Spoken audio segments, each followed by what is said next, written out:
Welcome back. In this lecture, we are going to understand about Fargate profiles creation with YAML. So let's see what we are going to learn all in all. So we are going into inside 0902 Fargate profiles advanced YAML. So as part of this, what are we going to learn is, so we are going to deploy 3 apps in a mixed mode deployment. So which means one app to our EKS managed node group, which is with EC2, and 2 apps we are going to deploy to 2 different Fargate profiles. So as part of that, to create those 2 Fargate profiles, we need to write the YAML and then create those 2 Fargate profiles at a time. Earlier, we have used the command to create it in our 0901. So to create a Fargate profile, so we have used the command. So like this, if you want to create 10 profiles, so you need to run 10 times the command. Instead of that, we are going to do that using a YAML file. So like this. So we'll discuss about this later, but for now, we'll go back and then understand what are the 3 apps and then how we are going to deploy the detailed architecture. Let's see what are those 3 apps and then how we are going to deploy in a visual manner, right? So in AWS Cloud, we have a VPC, and inside VPC, we are going to have both the EKS managed node groups and then EKS Fargate profiles. So in a EKS cluster, we are going to have both Fargate profiles and then managed node groups together. So that is nothing but we call it as mixed mode, right? So what happens here is like, as usual, we'll have our availability zones and then subnets, right? So from Fargate perspective, it only supports private subnets. So if you see here we have only private subnets, and managed node groups can be created in both private and public subnets. But as part of this section, we have already an existing private subnet related EKS managed node group. So that's the reason I have rounded it to only this part. And in these public subnets, we are going to deploy our ingress related services. So now what happens is, as part of Fargate, whenever we bring the Fargate into the picture, so the organization of apps is going to be with the namespaces, right? So how we are going to organize this with namespaces. So for this EKS managed node group, whatever the application NS app1 means like app1, whatever we are going to deploy, for that we have created a namespace NS app1. In the same way, for app2, we are going to create a namespace app2. And then for application UMS, which is user management microservice, so we are going to have the namespace as NS UMS. So now NS app2 will be part of one Fargate profile, NS UMS will be part of another Fargate profile, and NS app1 is going to be for managed node groups. Means like these namespaces are not tied to anything specifically. So but high level, if we have that namespace tied to Fargate profile, so those apps will be scheduled to that respective Fargate profile. So it's the other way around. But whatever may be the case, so now if we take my app1, right? So app1 related pods I have deployed on the EC2 worker nodes here. So, and it will have its own node port service and its own app1 ingress service. Okay.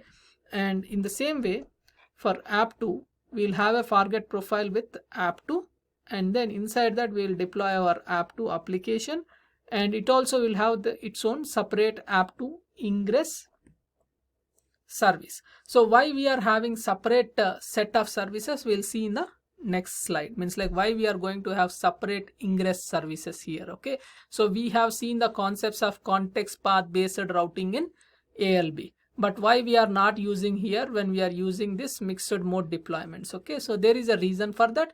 So we'll see in the next slide. Okay, so now another thing is UMS. UMS is nothing but user management microservice. Its ingress service need to be deployed, and UMS pod, which is nothing but UMS deployment, will be deployed, and its node port service and its external name service, and this external name service is going to connect to the RDS database, right? So whatever we have created. So if this RDS database is not up and running from previous sections whatever we have created, right? So if it is down and then if you want to start it, you can start it up. Okay, why? Because whenever you deploy UMS, if this is not up, then this pod keeps failing. So now the next thing is, as soon as these things are created, one more thing will be there, which is external DNS to register the DNS names, and also associate for SSL certificate, certificate manager related certificate will be associated in our ingress service. Okay, so now it will register 3 DNS names: app1.cubeoncloud.com, app2.cubeoncloud.com, and then ums.cubeoncloud.com. So now as a user, so if I am using, means like if I am using app1cubeoncloud.com, and then if I access the application, I come to app1 ingress, and then from there I'll go to app1 node port service, and then from there it will be load balancer to app1 pods.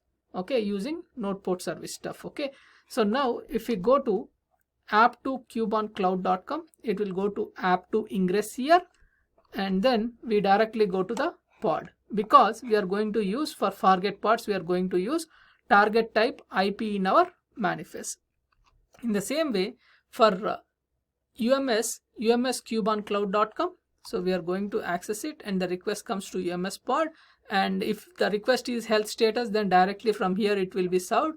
But if the request is going to be something like list users or something, which is /users, so then the request will go to external name service, and then it will go back to RDS database and then serve it back to the user.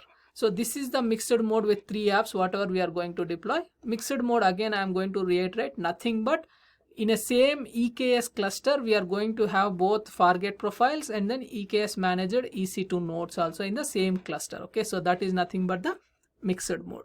So moving on, so we have discussed about why can't we use the app only one ingress for all these things, right? So means like one ingress for app1 UMS and also for app2, and then route it. If it comes to app1 ingress, and then if it is /app1, go here, and then if it is UMS, go this way, and then app2 go this way. So why can't we do that? Okay, so which is nothing but ingress with cross namespaces, you call it as. Why? Because you created a ingress, and then this ingress, whatever you are going to create, right? So if you go back to the previous picture, right? So this ingress, whatever the app1 ingress, even though we are not specifying here in the picture, app1 ingress will be part of NS app1 namespace. Okay, and UMS ingress will be part of NS UMS namespace, and app2 ingress will be part of NS app2 namespace.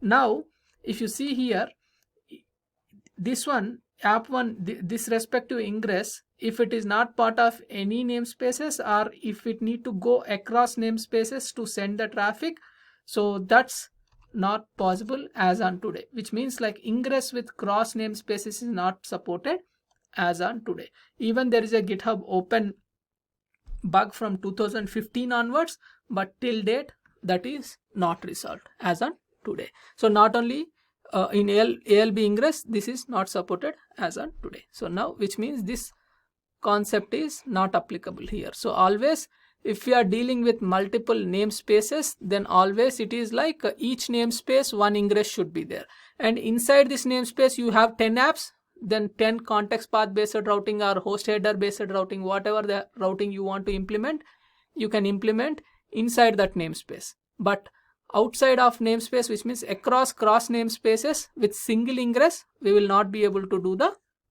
context path based routing or any host header based routing or any ingress related concepts with single ingress to multiple namespaces.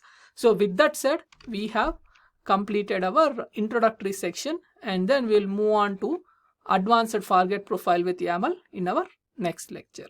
So I'll see you in the next lecture. Until then, bye bye. Thank you.